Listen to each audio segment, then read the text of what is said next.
प्रिय दर्शकों, मेरे इस दिव्य चैनल पर आप सभी लोगों का हार्दिक स्वागत है। कुंभ राशि ही आपकी जन्म राशि क्यों बनी, इस विषय पर आज हम चर्चा करेंगे।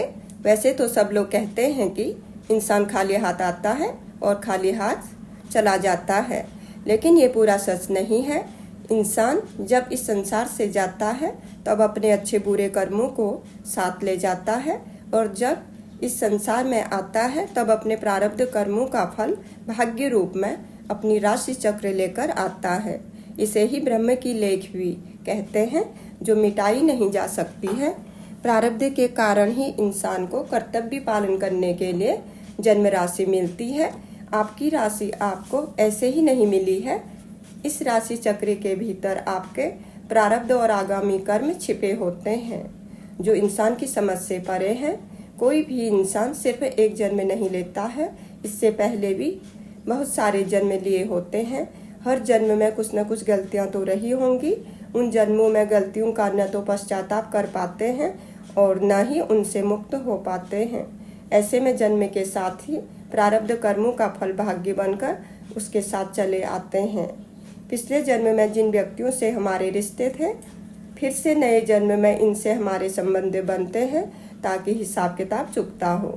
दोनों पक्ष इसी कारण संयोग में आए हैं। कर्मों का फल तो भोगना ही पड़ता है। हम इस जन्म के नहीं बल्कि न जाने कितने जन्मों का फल भोगते हैं। यदि इस जन्म के कर्मों को सुधार भी लें तो भी कुछ कर्म समाप्त होंगे, तो कुछ कर्म नए और बन जाएंगे।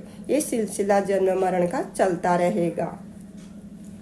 यदि इसका पूर्ण समाधान चाहिए तो जानना होगा कि मैं कौन हूँ, कहाँ से आया हूँ, क्यों आया हूँ और मुझे अंत में जाना कहाँ है। आपके इन सवालों का जवाब सिर्फ अध्यात्म में ही मिलेगा और कहीं नहीं, क्योंकि स्वयं को जानना ही अध्यात्म है, यानी कि अपनी आत्मा को जानना ही अध्यात्म है।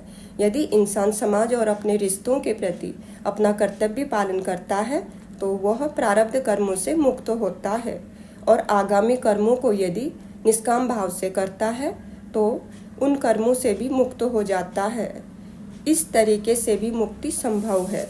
अब थोड़ा जान लेते हैं कि कुंभ राशि में ही क्यों हुआ आपका जन्म। चंद्रमा हर 2.25 दिन में राशि परिवर्तन करता है। काल पुरुष कुंडली के अनुसार आपके जन्म समय पर चंद्रमा कुंभ राशि पर गोचर कर रहा था, इस कारण आपकी कुंभ राशि बनी। राशि चक्र की ये 11वीं लाभ भाव की राशि है। आपकी राशि से षष्ठ भाव के कर्क राशि के स्वामी चंद्रमा आपकी कुंभ राशि में आने से आपको षष्ठ भाव के रोग, ऋण, शत्रु और प्रतियोगिता आदि के कर्म चुकाने आपका जन्म कुंभ राशि में हुआ है। पूर्व जन्म के कर्म यानी कि प्रारब्ध कर्म आपकी राशि से पंचम भाव में देखे जाते हैं, और आगामी कर्म यानी कि आगे के कर्म आपकी राशि से नवम भाग्य भाव से देखे जाते हैं। आपकी राशि से पंचम भाव में बुध की मिथुन राशि आती है, और काल पुरुष कुंडली के अनुसार राशि चक्र की तृतीय राशि मिथुन आती है। तृतीय भाव से पराक्रम, आस पड़ोस, भाई बहन, दूर संचार, छोटी यात्राएं, फोटोग्राफी, ग्लैमर आदि का विचार किया जाता है। यह तृतीय भाव आपकी राशि के पंचम भाव में आने से ये दर्शाता है कि आपके तृतीय भाव के जो अधूरे कर्म रह गए थे उन्हें पूर्ण करने आपका जन्म कुंभ राशि में हुआ है। कुंभ राशि से नवम भाग्य भाव में काल पुरुष कुंडली की सप्तम तुला राशि आती है। यह राशि शुक्र की मानी जाती है। इस सप्तम भाव से विवाह, दाम्पत्य जीवन, व्यवसाय, साझेदारी और प्रतिदिन आय का विचार किया जाता है। सप्तम भाव की राशि आपकी राशि से नवम भाग्य भाव में ये दर्शाती है कि आपके आगामी कर्म सप्तम भाव से संबंधित है।